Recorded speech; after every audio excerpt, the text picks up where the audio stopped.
అధ్యక్ష, గౌరవ వ్యవసాయ శాఖ మంత్రి గారు రైతు భరోసా మీద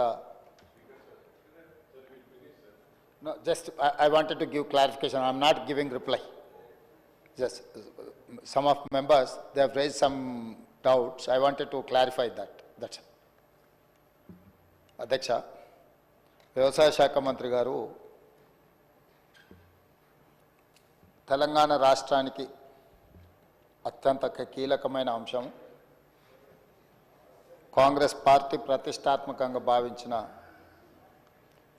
రైతు భరోసా కార్యక్రమం మీద వారు స్వల్పకాలిక చర్చను ఈ సభ ముందు పెట్టి, ప్రభుత్వం రైతు భరోసా మీద తీసుకోవాలంటున్న నిర్ణయాలలో ప్రధాన ప్రతిపక్ష సభ్యులందరినీ, శాసనసభ్యుల సలహాలు సూచనలు తీసుకొని ప్రభుత్వం విధి విధానాలను ఖరారు చేసుకొని ముందుకు వెళ్ళాలని, గతంలోనే సభా సమావేశాల కంటే ముందే ప్రభుత్వ పరంగా సంక్రాంతి తర్వాత రైతు భరోసా కార్యక్రమాన్ని కొనసాగించాలని ప్రభుత్వ పక్షాన్ని ప్రకటన కూడా చేయడం జరిగింది.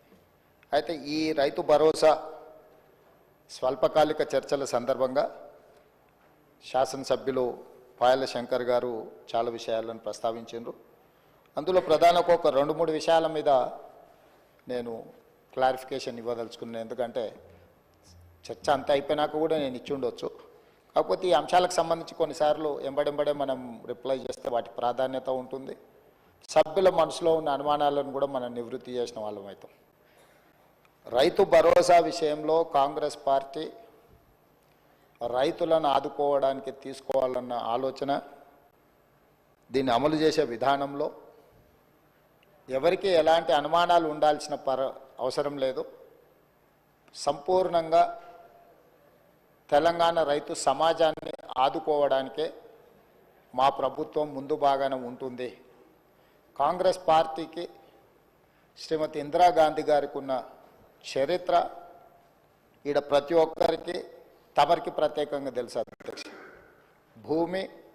భూమి చుట్టూతా ఉన్న పేదలు, ముఖ్యంగా దళితులు, గిరిజనులు, బలహీన వర్గాలు, వ్యవసాయ కుటుంబాలు భూమినే నమ్ముకొని, భూమినే అమ్మగా భావించి ఈ భూమి చుట్టూతోనే వాళ్ళ జీవితం ముడిపడి ఉన్న విషయంలో ఆ రైతులను ఆదుకోవాలన్నదే ప్రభుత్వం యొక్క ఆలోచన.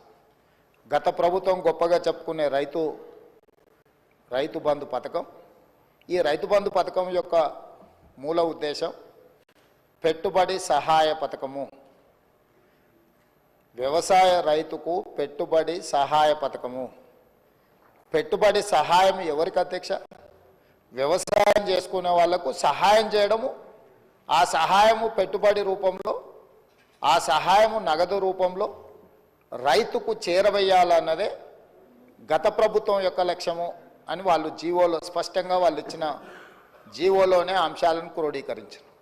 మరి అమలు చేసే క్రమంలో గొప్పల కోసం పోయో, నిర్లక్ష్యపూరితంగానో, లేకపోతే ఏమాత్రం బాధ్యత లేకుండా బాధ్యతారహితంగా వ్యవహరించడం వల్ల సరాసరి ప్రభుత్వానికి అందుతున్న ఒక అంచనా, మేము వచ్చిన తర్వాత 7,625 కోట్లు రైతు భరోసా పథకంలో రైతుల ఖాతాలు వేసినవి తీసేస్తే, అంతకంటే ముందు 72,816 కోట్లు గత ప్రభుత్వం రైతులకు రైతు బంధు పథకంలో వేసిండ్రు అధ్యక్ష. అందులో ఒక అంచనా సాగులో లేని భూములకు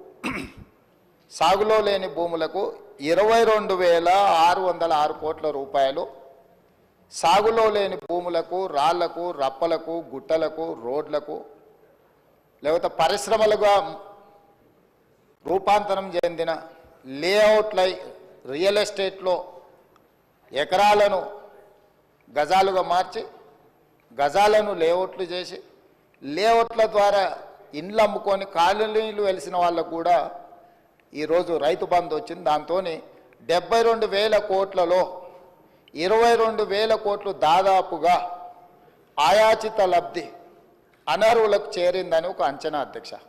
ఈరోజు నేను అడుగుతున్న అధ్యక్ష, నేను మీ దృష్టికి తీసుకొస్తున్న పాయల్ శంకర్ గారిని కూడా నేను